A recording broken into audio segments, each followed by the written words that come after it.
안녕하세요 여러분, 코인 커뮤니티 알트빗입니다. 오늘은 이제 코인을 처음 시작하시는 분들이 제일 궁금해할 만한 질문, 이제 비트코인은 뭐예요? 라는 질문에 대해서 좀 대답을 하는 시간을 가져볼게요. 이제 코인을 처음 시작하시는 분들은 대부분 이렇게 알고 계세요. 거래가 되고 기존 화폐를 대신하고 주식과 비슷하면서도 조금은 다른 것, 이 정도로 이제 많이들 알고 계신데 다 맞는 말입니다. 조금 추가 설명을 보탤까 하는데, 먼저 여러분들도 다 아시는 기존 화폐 시장, 이제 원화 시장이라고 하죠. 이제 그거에 대한 문제점을 시작을 해야 될 것 같아요. 먼저 기존 화폐에 대해서 이야기해 보는 시간을 가지도록 하겠습니다. 이제 화폐는 국가마다 틀리고 서로 가치가 다르게 적용되기 때문에 환율이라는 기준에 의해서 자국의 통화 가치가 정해져요. 국가의 규모가 작은 국가들은 거대한 연합을 만들어서 하나의 통화를 사용하기도 하고, 국가의 규모가 커서 기축통화로 사용되는 국가들도 있고, 국가의 규모가 정말 크지만 위조지폐가 너무 많아서 통화가 존재는 하지만 유명무실해져 버리는 경우의 통화도 있어요. 자, 이러한 화폐 문제가 큰, 경제적으로 문제가 있는 국가들은 우리 국가의 화폐 문화와 조금 다르게 금, 다이아, 은 등 국제적으로 통용될 수 있는 현실적인 무항을 갖춘 이제 현물시장이라고 하죠. 현물시장들을 조금씩 소유하는 문화가 있어요. 여러분들은 다 아시다시피 우리나라가 IMF 파산 위기 때 국가가 많은 빚을 져서 원화의 가치가 바닥에 떨어짐으로써 갚을 방법이 많지 않자 금모으기 운동을 하여 많은 빚을 갚은 일화가 있죠.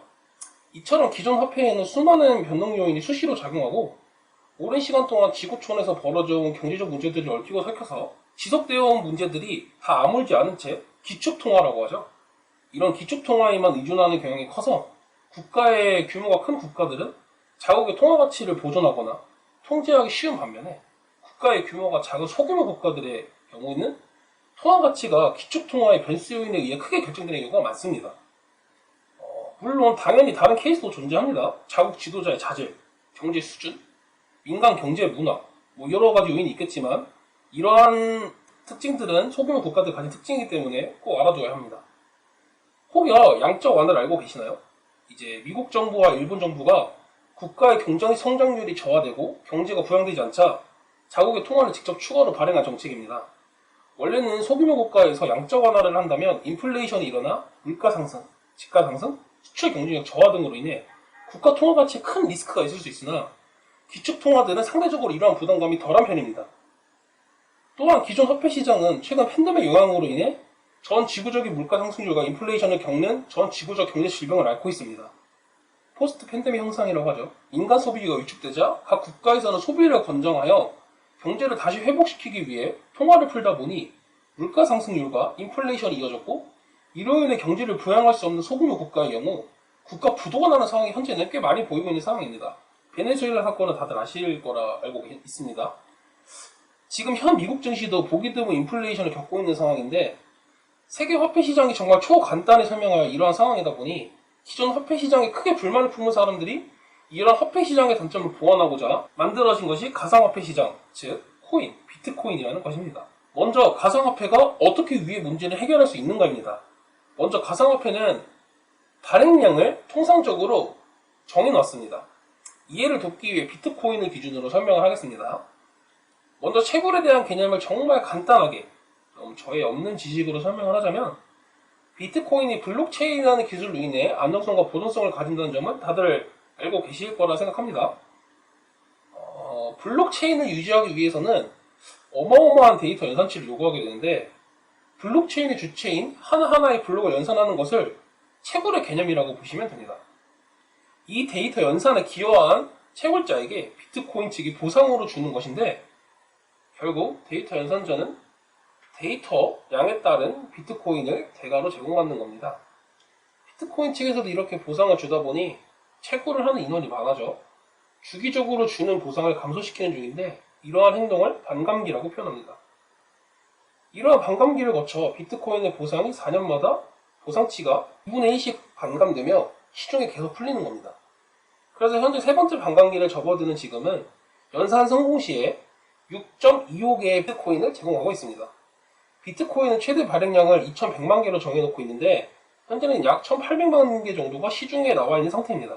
나머지 300만 개는 채굴을 통해서 시중에 풀리게 될 것이며 채굴이 완료되는 시점은 2040년을 기준으로 잡고 있습니다.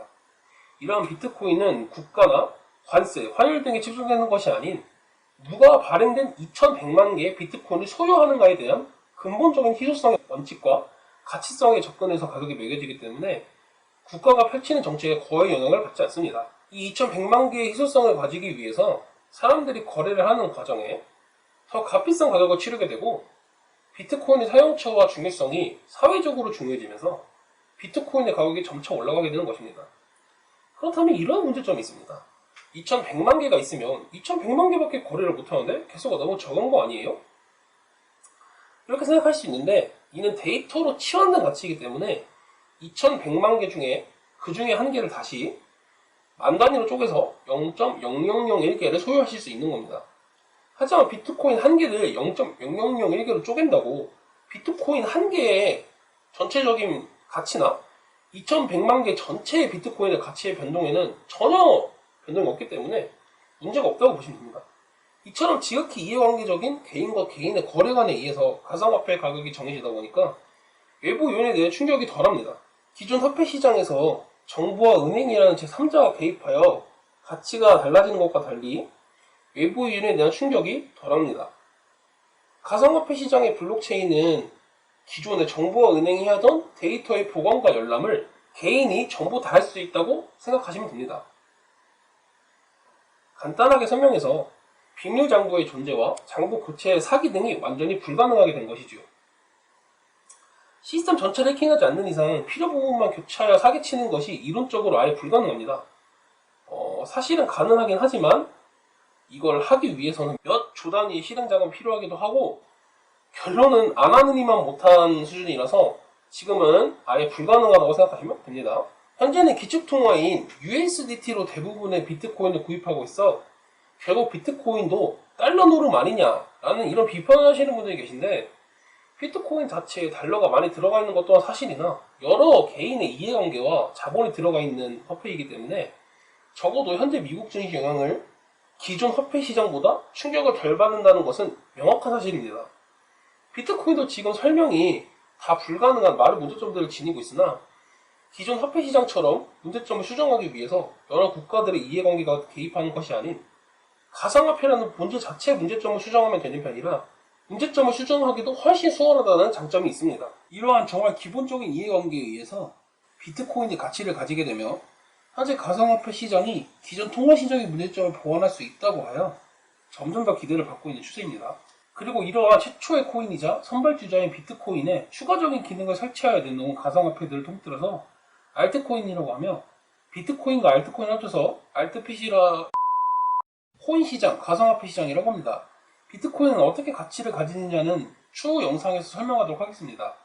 말하자면 너무 길어져서 너무 궁금하신 분들은 비트코인 피자 거래 사건, 비트코인 마약 결제, 비트코인 키프로스 사태, 유명한 머스크 인류 저널리스트 기업가들의 비트코인 오보 사건 등을 보시면은 비트코인이 어떻게 폭발적인 가치의 상승을 이루었는지 자세히 알 수 있습니다. 자, 그리고 다음 질문으로는 이제 코인을 처음 시작하시는 분들이 가장 궁금해할 비트코인은 어떻게 거래할 수 있는가에 대한 답변을 해보도록 하겠습니다. 비트코인을 거래할 수 있는 가장 기본적인 방법에 대해 알아보겠습니다. 기본적으로 가상화폐 시장의 거래는 거래소를 통해 이루어지는 방법이 대중적인 방법입니다. 이 방법은 대부분 첫 번째로 자신의 계좌에서 거래소로 입금을 하면 본인의 거래소 계정 내의 지갑에 자산으로 표시가 됩니다.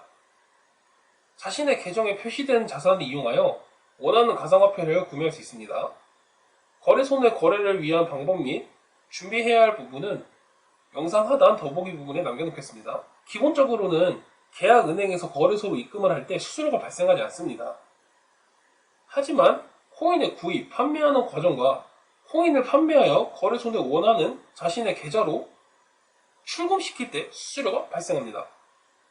대부분 거래소별로 최대 수수료가 정해져 있는 형식이고 단위가 작다면 퍼센트 형식으로 정해지나 최대 수수료는 4만원을 넘지 않습니다.